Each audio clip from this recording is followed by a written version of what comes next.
Hi DS வணக்கம். இன்றைக்கி வந்துட்டு என்னுடைய தமிழக முதலமைச்சர் அவர்களுக்கு டிவிகே சார்பாக வணக்கத்தை தெரிவித்துக்கொண்டு ஒரு சின்ன பதிவு. கோவப்படாதீங்க.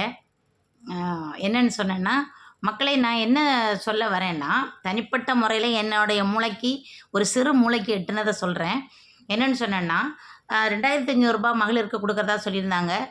அதை கொடுத்துருந்தாலே வந்து இந்த இலவசமாக கொடுக்க வேண்டிய அவசியம் இல்லை. இந்த ரூ. 2500 அவங்க ஒரு சிலிண்டரை வாங்கிப்பாங்க. அவங்களுடைய வாழ்க்கை தரம் அப்படியே போயிட்டே இருந்திருக்கும். சரி, அதை விடுங்க.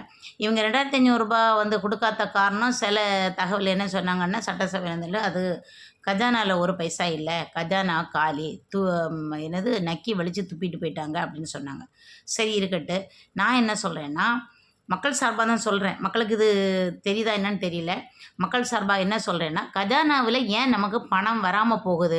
இன்னும் நம்ம கடன் வாங்கி தானே இதை கொடுக்க போகிறோம் அப்படின்னு உள்ளதுக்கு நான் என்ன சொல்கிறேன்னு சொன்னால், சரி இந்த 3 சிலிண்டரு தை மாதம் கொடுக்குறீங்கன்னு சொன்னாங்க. பொங்கலோட கொடுக்குன்னு சொல்கிறாங்க. இந்த 3 சிலிண்டர் ஃபார் எக்ஸாம்பிளுக்கு 3 சிலிண்டரும் ஒரு ரூ. 1500 வைப்போமே.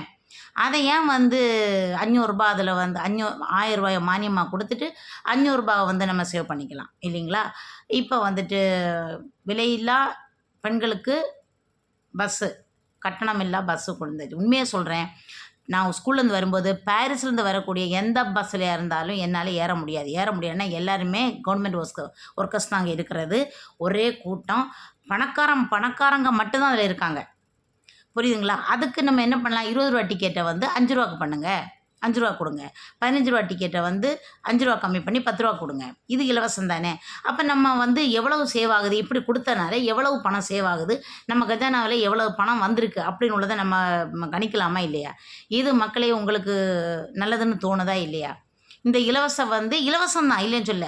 அதேமாதிரி சிலிண்டர் வந்து வறுமை கோட்டின் கீழ் இருக்கக்கூடிய மக்களுக்கு மட்டும் ஃப்ரீயாக கொடுத்துட்டு மற்றவங்களுக்கு ஒரு அமௌண்ட்டு இதேமாதிரி நான் சொன்ன அமௌண்ட்டை பண்ணலாம் அப்படின்னு என்னுடைய அறிவு கட்டியிருக்கேன்.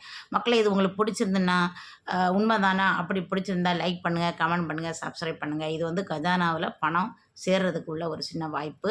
மக்கள் இதை இன்னொன்று சொல்கிறேன், மக்கள் வந்து கண்டிப்பாக வந்து விஜய் டிவிக்கு ஆட்சியை வந்து நல்லா புரிஞ்சுக்கிட்டாங்க. எது சொன்னாலும் முதலமைச்சர் விஜய் சார் என்ன சொன்னாலும் அவங்க கேட்டுப்பாங்க. ஏன்னா நானும் காது கொடுத்து கேட்குறேன். பஸ் ஸ்டாண்டில், கடைகளில், டீ கடைகளில் இந்த மாதிரி கேட்கும்போதெல்லாம் அந்த விஜய் ஆட்சியை பற்றி சொல்கிறாங்க. நல்லா தான் இன்னும் நல்லா தான் இருக்கும். அதனால் சொல்கிறேன், நீங்கள் என்ன சொன்னாலும் கேட்டுப்பாங்க. இதை வந்து மக்கள்கிட்ட நடைமுறைப்படுத்தினா நல்லா இருக்கும்னு அப்படின்னு நினைக்கிறேன். நன்றி, வணக்கம். மக்களே, உங்களுடைய விஷயத்தை சொல்லுங்கள், உங்களுடைய கமெண்ட்டை சொல்லுங்கள், சப்ஸ்கிரைப் பண்ணுங்கள்.